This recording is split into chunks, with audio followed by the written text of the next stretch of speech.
안녕하십니까 성도 여러분, 좋은 아침입니다. 오늘도 주 안에 거하시면서 성령님이 동행하시는 하루를 보내시길 바라고요. 모든 일에서 하나님과 이웃에게 참 사랑으로 반응하며 사시길 축복하며 기도합니다. 오늘은 특별히 최태준 성도 장모 되시는 그 박순자 성도의 장례식이 있는 날입니다.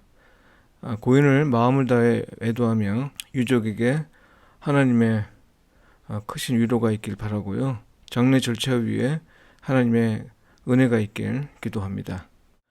오늘 묵상 본문은 레위기 19장 1절로 18절까지의 말씀입니다. 여호와께서 모세에게 말씀하여 이르시되 너는 이스라엘 자손의 온 회중에게 말하여 이르라. 너희는 거룩하라. 이는 나 여호와 너희 하나님이 거룩함이니라. 너희 각 사람은 부모를 경외하고 나의 안식일을 지키라. 나는 너희의 하나님 여호와니라. 너희는 헛된 것들에게로 향하지 말며 너희를 위하여 신상들을 부어 만들지 말라. 나는 너희의 하나님 여호와이니라. 너희는 화목 제물을 여호와께 드릴 때에 기쁘게 받으시도록 드리고 그 제물은 드리는 날과 이튿날에 먹고 셋째 날까지 남았거든 불사르라. 셋째 날에 조금이라도 먹으면 가증한 것이 되어 기쁘게 받으심이 되지 못하고 그것을 먹는 자는 여호와의 성물을 더럽힘으로 말미암아 죄를 담당하리니 그가 그의 백성 중에서 끊어지리라. 너희가 너희의 땅에서 곡식을 거둘 때에 너는 밭 모퉁이까지 다 거두지 말고 내 떨어진 이삭도 줍지 말며 내 포도원의 열매를 다 따지 말며 내 포도원에 떨어진 열매도 줍지 말고 가난한 사람과 거류민을 위하여 버려두라. 나는 너희의 하나님 여호와이니라. 너희는 도둑질하지 말며 속이지 말며 서로 거짓말하지 말며 너희는 내 이름으로 거짓 맹세함으로 내 하나님의 이름을 욕되게 하지 말라. 나는 여호와이니라. 너는 내 이웃을 억압하지 말며 착취하지 말며 품꾼의 삭슬 아침까지 밤새도록 내게 두지 말며 너는 귀먹은 자를 저주하지 말며 맹인 앞에 장애물을 놓지 말고 내 하나님을 경외하라. 나는 여호와이니라. 너희는 재판할 때에 불의를 행하지 말며 가난한 자의 편을 들지 말며 세력 있는 자라고 두둔하지 말고 공의로 사람을 재판할지며 너는 내 백성 중에 돌아다니며 사람을 비방하지 말며 내 이웃의 피를 흘려 이익을 도모하지 말라. 나는 여호와이니라. 너는 내 형제를 마음으로 미워하지 말며 내 이웃을 반드시 견책하라. 그러면 내가 그에 대하여 죄를 담당하지 아니하리라. 원수를 갚지 말며 동포를 원망하지 말며 내 이웃 사랑하기를 내 자신과 같이 사랑하라. 나는 여호와이니라. 이는 주님의 말씀입니다. 아멘. 너희는 거룩하라. 이 제목으로 말씀을 묵상하겠습니다. 하나님은 거룩하십니다. 그분의 백성인 이스라엘이 거룩해야 하는 건 하나님이 거룩하시기 때문입니다. 다른 이유가 없습니다. 나를 위해서도 아니고요. 타인을 위해서도 아닙니다. 하나님이 거룩하시니 하나님의 백성도 거룩해야 합니다. 왜냐하면 하나님은 당신의 백성을 통해 당신이 나타내시기 때문입니다. 그러므로 거룩해야 하는 건 구약 백성과 신약 백성 모두에게 해당하는 과제입니다. 우리가 선택할 사항이 아니기에 궁금해집니다.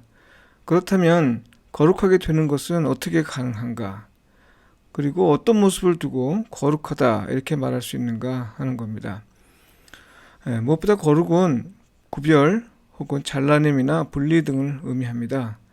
거룩은 하나님의 속성으로 알려져 있는데요. 다시 말해서 피조물은 이미 거룩하신 하나님과 구별된 존재이기에 거룩하지 못합니다. 피조물을 거룩하다고 인정하시는 분은 오직 하나님이십니다. 율법은 피조물인 인간이 어떻게 하면 하나님이 인정하시는 구별된 존재로 인정받을 수 있는지 그 길을 제시하는 규범입니다. 오늘 묵상 본문의 내용은 십계명의 내용을 생각하시면 될 정도인데요. 내용에서 크게 벗어나지 않습니다. 결국 십계명을 온전히 지키는 게 거룩하다 인정받을 수 있는 조건인 겁니다. 과거에는 율법을 지킴으로써 가능하다고 생각했습니다. 율법을 온전히 지키기만 한다면 거룩해질 수 있다고 확신했죠. 그래서 할 수만 있으면 율법을 지키려 애를 썼고요. 율법을 지키지 않으면 공동체에 해를 끼치는 삶으로 여겨 비난했습니다. 그러나 문제가 생겼습니다. 누구도 율법을 온전히 지킬 수 없었던 겁니다. 하나를 어기는 것이나 많은 것을 어기는 것은 중요하지 않았습니다. 왜냐하면 똑같이 거룩함을 훼손하는 일이기 때문입니다. 죄에 속하게 된다는 점에서 같았습니다. 결국 모든 것을 지킬 수 없으니 율법 조항 가운데 무엇이 가장 중요한지 묻는 일이 많아지게 되었습니다. 율법을 다 지킬 수 없으니 적어도 그것을 지키는 일에 집중하길 원했기 때문이죠. 계명 가운데 무엇이 가장 크냐는 유대인들의 질문은 이래서 나온 겁니다. 바로 이런 질문과 관련해서 구약과 신약 모두 여호와 하나님을 너의 몸과 내 마음과 내 성품을 다해 사랑하라 하고요. 또 내 이웃을 내 몸과 같이 사랑하라 이렇게 대답했습니다. 모든 율법이 이 두 조항으로 수렴된다는 말이죠. 그렇다면 결론은 무엇인가요? 지킬 수 있다는 건가요? 지켜서 거룩해질 수 있다는 건가요? 예. 노력해 본 사람이면 알겠지만요. 전혀 그럴 수 없죠. 어떻게 보이지 않는 하나님을 온 몸과 온 마음으로 그리고 성품을 다해 사랑할 수 있겠습니까? 어떻게 내 이웃을 나 자신을 사랑하는 것처럼 사랑할 수 있을까요? 성경은요, 우리가 이것을 할 수 있을 것으로 전제하고 말하고 있지 않습니다. 오히려 성경은 이것을 실행했던 분을 주목하게 합니다. 그분이 누구예요? 예수님입니다.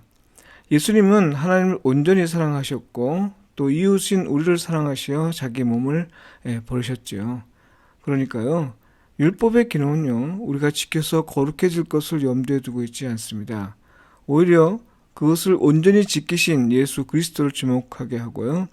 그분을 구주로 믿는 사람을 은혜로 거룩하게 하신 하나님을 우리가 신뢰할 것을 강조합니다. 다시 말해서 우리가 예수 그리스도를 구주로 하나님의 아들로 믿으면요, 성령님이 우리 안에 오셔서 우리를 거룩하게 하신다는 말입니다. 네, 하나님과 우리 사이의 구별을 없게 하시는 거죠. 그래서 그리스도를 가리켜 성도, 곧 거룩한 무리 이렇게 부르는 겁니다. 그렇다고 율법과 무관한 삶을 살아도 된다는 건 아닙니다. 그리스도인이 율법을 지키며 사는 건요, 그리스도 안에서 성령님을 통해 거룩하게 된 우리를 하나님의 자녀로 지키기 위한 삶의 방식입니다. 거룩해지기 위함이 아니라요, 이미 믿음으로써 은혜로 거룩함을 입은 우리를 온갖 죄악으로부터 지키기 위한 것입니다. 너희는 거룩하라. 오늘의 의미에서 이 말은요, 예수 그리스도를 믿어 은혜로 주신 거룩함을 지키라는 의미입니다. 우리의 서로 사랑을 통해 다른 사람들이 우리가 예수 그리스도의 제자임을 알도록 하라는 말씀 역시 서로 사랑을 통해 거룩함이 지켜진다는 말이고요. 이것은 세상과 우리를 구별해주는 삶의 방식입니다. 너희는 거룩하라. 이 말씀은 명령이면서 또한 하나님의 약속입니다. 우리가 예수 그리스도 안에 있어 그의 말씀을 지키고 살면 현실로 경험될 일입니다. 기도드리겠습니다. 우리를 거룩하게 해주신 하나님, 예수 그리스도를 믿어 거룩하게 된 우리를 거룩하게 지켜주소서. 우리로 주의 계명을 지키게 하시고 주의 말씀대로 살게 하시어 사람들이 우리가 세상과 구별됨을 보게 하시고 주의 은혜를 깨달아 알게 하소서. 아멘.